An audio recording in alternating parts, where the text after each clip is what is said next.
The Scream franchise has been one that I hold near and dear to my heart. It was one of the first horror movies I watched with a group of friends, and 4 years ago was the first thing Juliet and I ever did together. Despite the original coming out 30 years ago, the Scream franchise has remained shockingly consistent. Most horror franchises fall off over time, whether it's because the universe becomes incredibly convoluted, or they just release a myriad of bad sequels. Many become franchises that are just begging to be put down. We haven't gotten close to that yet with Scream. However, there are many worrying things, whether it's leaks or early reviews, that suggest Scream 7 could be the start of a huge decline in this series. Today, we're going to talk about what led up to Scream 7, the horrible story of its production history, and multiple controversies that have emerged since its inception that have created a gigantic divide between fans that Scream could potentially never recover from. But first, a word from today's sponsor, Manta Sleep. Guys, I cannot stress how great Manta Sleep is. My girlfriend Juliet and I have been using their products the last few months and have loved them.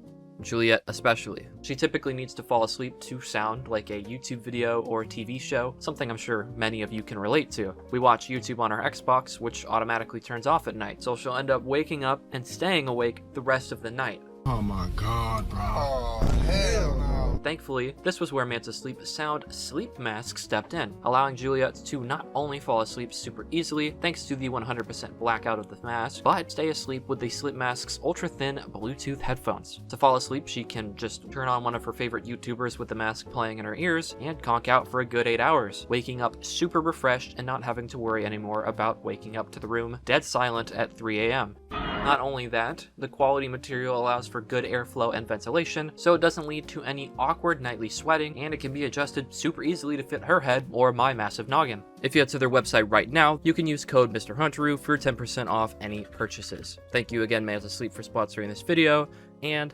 back to the video.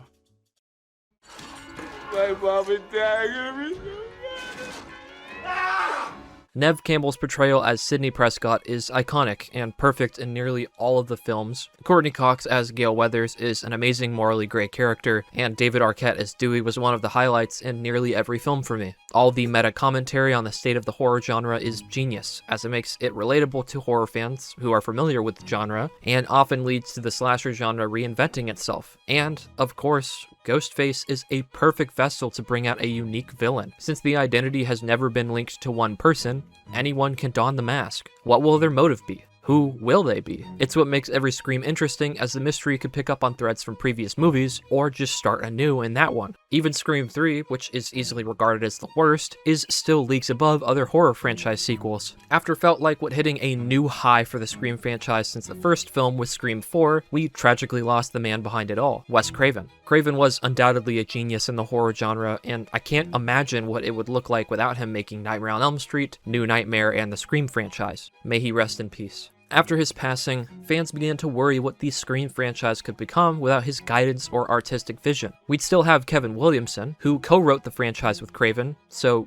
could it be fine? The series would lay dormant for 10 years until Scream 5, simply titled Scream, and fans' worries dissipated because the movie was perfectly in line with the rest of the series. Mickey Madison and Jack Aquaid were great Ghostfaces, and an interesting approach given their inspiration as toxic redditors turned killers is something that could totally happen nowadays. Scream 5 handled the meta aspects really well, given that horror franchises for a long time would just remove the number and make it look like a reboot to draw in new audiences, only for it to just be a sequel in disguise. And one of the big highlights is the passing of the torch in the franchise to the Carpenter sisters. A lot of legacy sequels tend to take iconic characters of theirs and literally just kill all of them off. I mean, look at Star Wars. Spoilers here if you haven't seen those, but it's been 10 years. Han, Leia, and Luke all die. Gale is still going to be involved in the films because she's a reporter and a writer. Where there is a story, there will be Gale Weathers. Although they haven't been handling her the best in the last few, admittedly. The one thing many fans can agree on is that Dewey's death was probably a mistake, but Scream decided that Sidney Prescott had been tormented for far too long by various different Ghostfaces, so it was finally time for her to get to live her peaceful life. But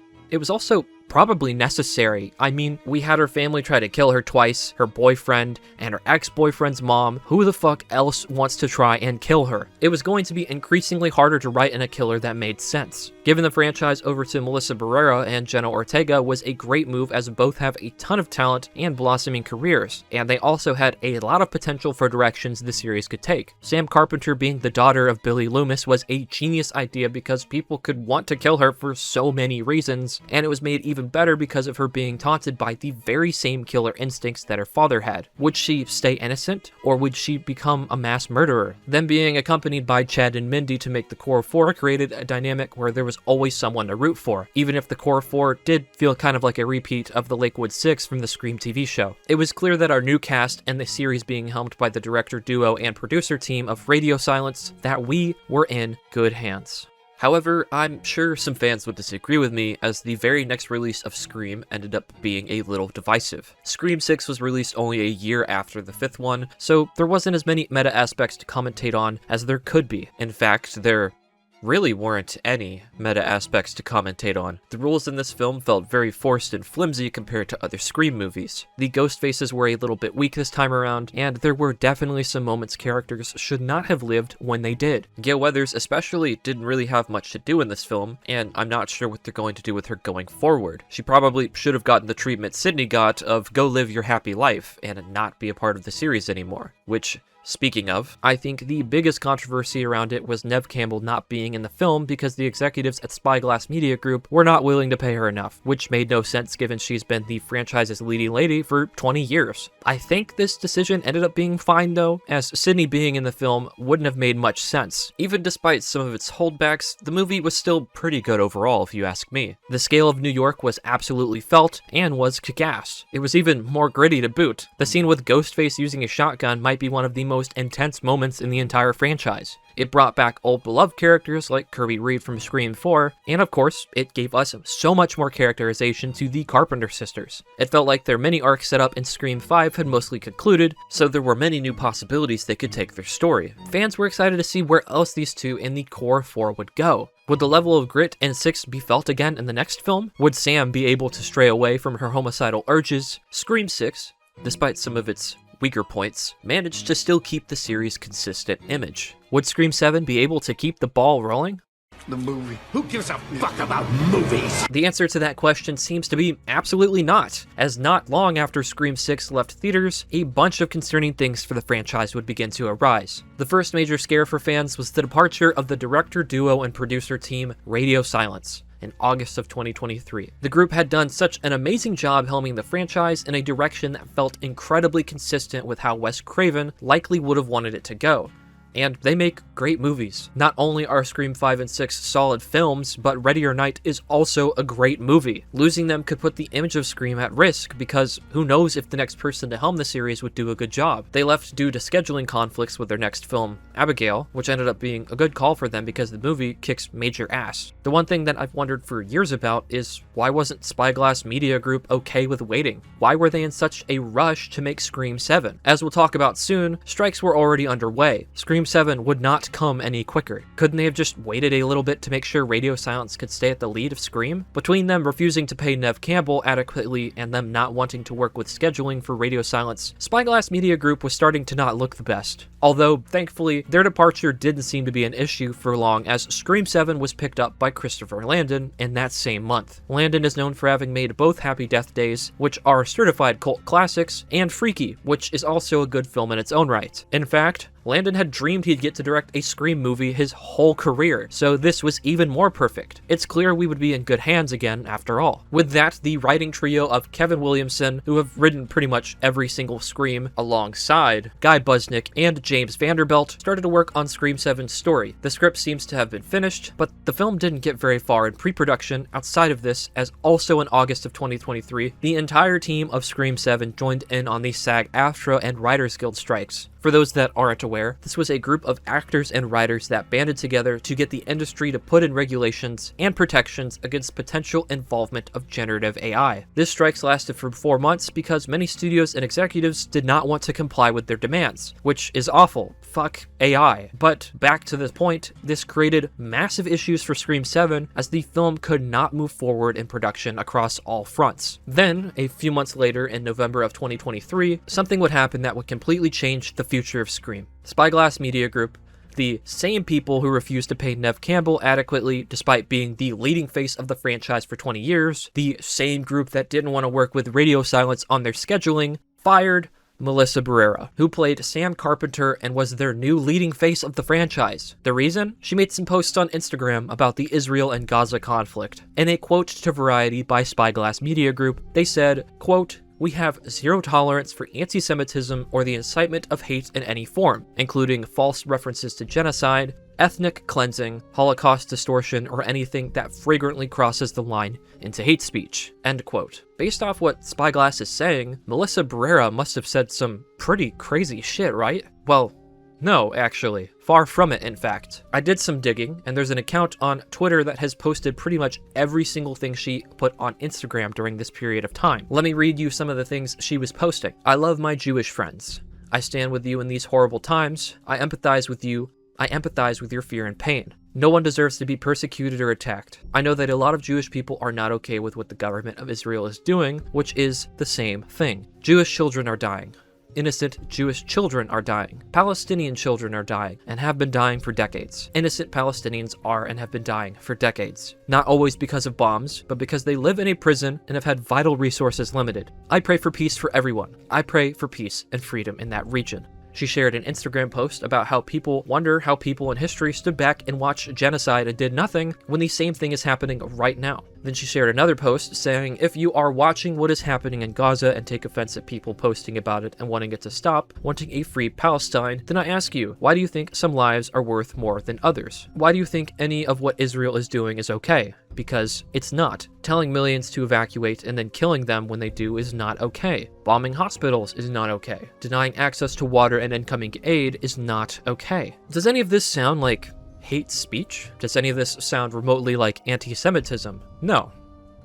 No, it doesn't. She's giving support to all sides, but it's clear that she definitely favors one more than the other. And whether you agree with her or not, which you should agree with her, given it is plainly just a genocide, it does sound like someone got fired for exercising her First Amendment right. Putting some politics aside, what is objectively true though is this decision from Spyglass put the entire Scream franchise in jeopardy. The last two movies had been spent building up the Carpenter sisters, and especially Sam Carpenter. As we'll talk about later on, the entire script for Scream 7 was based around Sam. Without Melissa Barrera, what would Scream 7 even look like? I guess maybe they could focus more on Jenna Ortega's character? Oh wait, no, they can't do that. You see, the day after Melissa was fired, Jenna Ortega also left Scream 7. While she didn't state a reason why at the time, she has gone on later to say, quote, "The Melissa stuff was happening and it was all kind of falling apart. If Scream 7 wasn't going to be with that team of directors and these people that I fell in love with, then it didn't seem like the right move for my career." So Spyglass fired the person who played Sam, and the person who played Tara Carpenter left in solidarity. What makes things even worse is that fans didn't know where to point their anger at, even though Spyglass was obviously at fault. Instead, fans began to attack Christopher Landon, the recently new director. He opened up earlier this year that, quote, "People were threatening to kill me and my family, to the point where the FBI was getting involved. I got messages saying I'm going to find your kids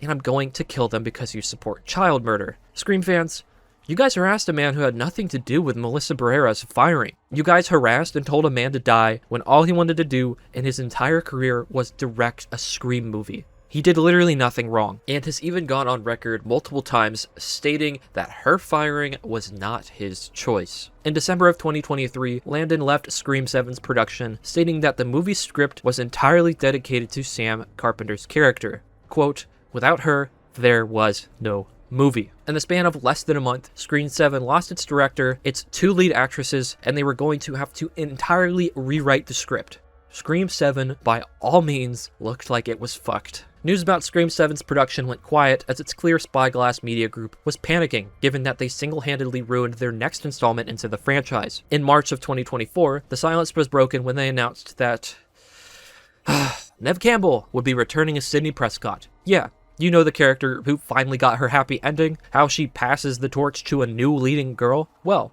We gotta undo all that real quick. Somehow, another Ghostface is coming for her, and as we've seen in recent trailers, it's very likely she's going to be passing the torch of the franchise to her daughter, Tatum. Forget about the Carpenter sisters. We're going to Borutoify the Scream franchise, which also, this doesn't make sense. In Scream 5, Sidney Prescott had 2 daughters, and both of them were literally in a stroller. They're fucking babies, dude. How the fuck is a film coming out 4 years after them being unable to walk going to explain how one of them vanished and the other is magically 16 years old now? Well, as it turns out, the person who plays Tatum confirms that she is 17 and not one of the other 2 girls. So, Sidney Prescott has 3 daughters, 2 of them go unnamed, and one of them she apparently had before Scream 4 took place, yet she isn't mentioned at all in Scream 4, so where was this secret daughter that Sidney was having? This detail about Sidney's family alone ruins the consistent continuity of the Scream franchise because she had a daughter no one knew about? I'm sure some people are going to point out, well, what about Sam being the secret unknown daughter of Billy Loomis? And to that I say, that's much more believable. It is entirely possible that Billy had a fling with someone before he dated Sidney, got her pregnant,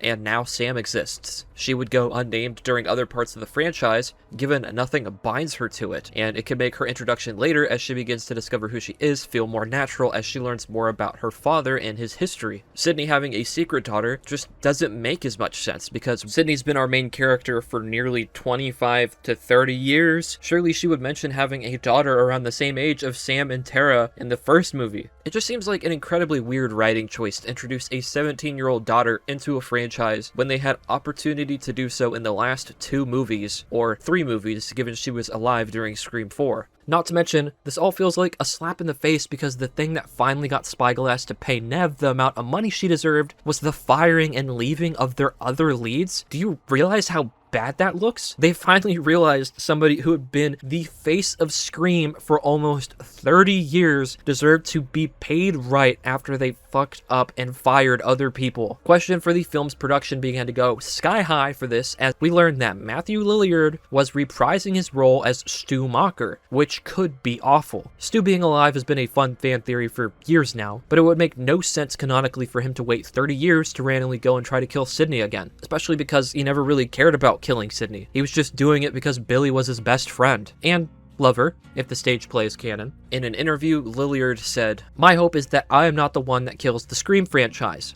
This does not instill hope at all. The questionable casting decisions didn't stop here because somehow Scott Foley was reprising his role as Roman Bridger, despite him being dead, and the biggest question of them all is somehow David Arquette was reprising his role as Dewey Riley. Wow, Spyglass might be giving Star Wars a run for their money when they're somehow Palpatine returned. All of this, including the fact that parts of the movie take place at the original final house in the first Scream movie, screamed that Spyglass knew they fucked up and were going to dip their toes deep into nostalgia baiting their audiences. Scream looked like in one installment, it was going to become the very thing that it had been mocking. It became kind of obvious that they were going to try to go down the route of recreating the killer voices by using AI, since that's a very hot topic right now. Which, that could be fine if this is the case, but I'm not sure many fans like this direction, given it's kind of a repeat of Scream 3's Ghostface with the voice changer. I think the fucked up cherry on top is that Mindy and Chad, the 2 siblings a part of the core 4, are returning in this movie for some reason. Mindy and Chad are going to be in a film back in Woodsboro when they were just in New York, and they're doing it without Sam and Tara. Why are they even here? Their characters lack a lot of purpose if they're not tied to the Carpenters, because Mindy's character was meant to either explain the rules to the sister or to be a token lesbian, and in Chad's case, it was to be a love interest for Tara. What are they even going to do in this movie?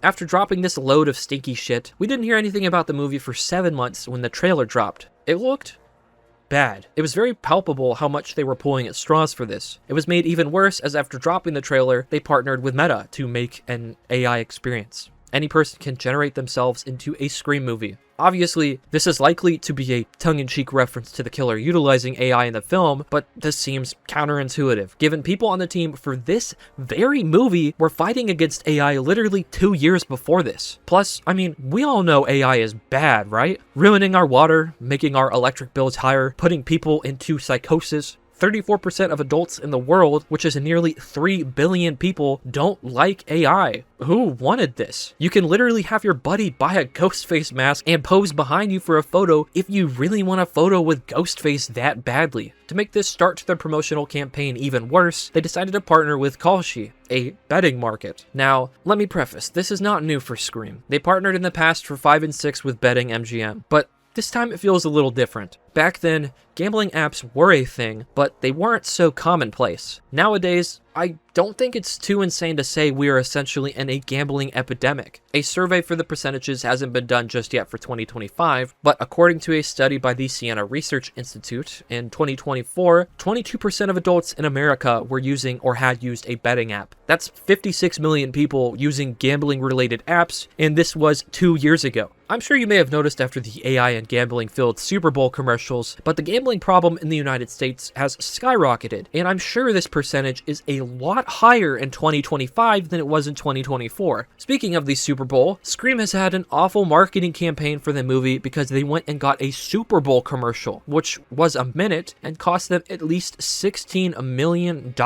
This was probably not worth it, as outside of the Super Bowl commercial, Scream has had almost no presence on social media. Well, that is outside of controversies and very, very widespread boycotts. However, it probably ended up being okay, as even though there's so much controversy already to this movie, the film has sold $45 million worth of tickets for pre-sale. Between partnering with a generative AI that's ruining our planet and a gambling business that's teaching people to wage away their money in hopes of getting rich quick, Spyglass Media looks to be quickly trying to cash in as much as they can for the Scream franchise. The consistency and decency of the franchise was already plummeting after their disastrous run with rearranging the team, and it doesn't look like it's getting any better. Wes Craven is rolling in his grave. Something else that happened, which isn't as big as these other issues, but is probably still worth mentioning, is the person that plays Mindy, Jasmine Savoy Brown, confirms that Mindy uses she/they pronouns. I think this is in itself fine, great even, as representation in any form is fantastic. But it's her statement on why they made this decision that doesn't sit right with me.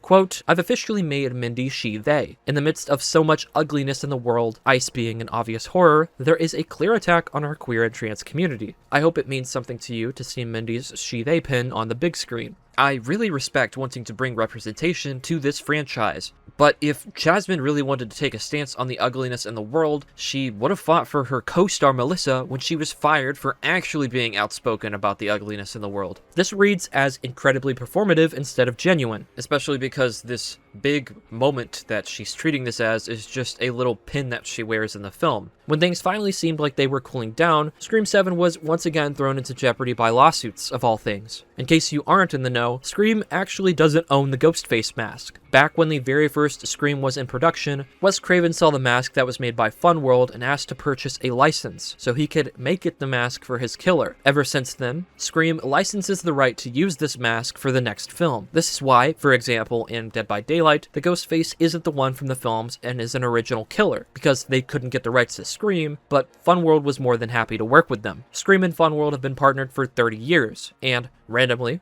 out of the blue, a company called Alterian Ghost Factory is claiming they had the rights to the mask and are now demanding compensation. To quote the Alterian representative, "We intentionally slept on its purported rights in the iconic Ghostface mask used throughout the Scream franchise for 30 years. What? First of all, this makes zero sense, because if you really did own the rights to the mask, why did you wait 30 years on purpose to say something about it? This obviously shows they don't have a case and are just hoping to get in some money. Which, speaking of, this puts Scream in jeopardy again, as if Alterian doesn't get compensated, then they're taking this legal battle to court. If it goes to court, this will force Scream 7 to be delayed until the court case is settled, as the rights owner for the Ghostface mask could potentially change. This would be really bad considering Spyglass just dropped $16 million on a Super Bowl ad for Scream. It's probably no coincidence that Alterian dropped this on Spyglass and Funworld right before the release of Scream 7. So Spyglass is going to be forced to compensate Alterian Ghost Factory if they still want Scream 7 to release on time. And the last bit of controversy before the movie dropped was by the writer and director himself, Kevin Williamson. In an interview with Empire Magazine, he said, quote, "This movie doesn't really have a meta goal. It's continuing the legacy of Sidney Prescott. It's about her daughter. It's about family." This made me roll my eyes. The entire point of Scream since the beginning is for the film to be a meta-critique on the horror genre. Wes Craven and Kevin Williamson created a universe that mocks and makes fun of genre tropes, horror slasher stereotypes, but also gives us interesting killers that can be reflective on society. By saying this movie doesn't have a meta goal and that it's about continuing Sidney's legacy, Kevin confirmed to all of us that Scream had officially lost its meaning. Surprise, Sidney. This movie was going to be a cash grab, a generic slasher movie, with nostalgia baiting and passing the torch to Sidney's daughter so they could potentially keep making Scream movies. And you know what? They're going to. Scream 8 is already in talks about being made, and at the rate the last few have come out, it'll probably be out and done by 2028. What's sad about this to me is that fans are excited. They're ready to see Ghostface again, and potentially cool kills, but I don't see anything to be excited about. Spyglass didn't want to pay Neve Campbell enough money to be Sidney Prescott until they were forced to. Spyglass easily caved and let their director go, their cast go, and ruined the direction the franchise was heading. They're making cheap and hollow partnerships to get a quick buck, and the worst part about it all is that the fandom is never going to recover from this. There is always going to be this divide between people who want to support Melissa and Jenna and the people who don't care. Through the release and production of just one movie, Scream has lost its identity, its heart, and it's damaged its fan base. What about Scream 7 is there even to celebrate? This movie is by all means a disaster. Will it be good? Maybe. Will fans love it? Sure. People will probably like this movie. But Scream 7 is the mark of a turning point, one that the series is never going to recover from. And through it all, has proven to us that this is the death of a franchise.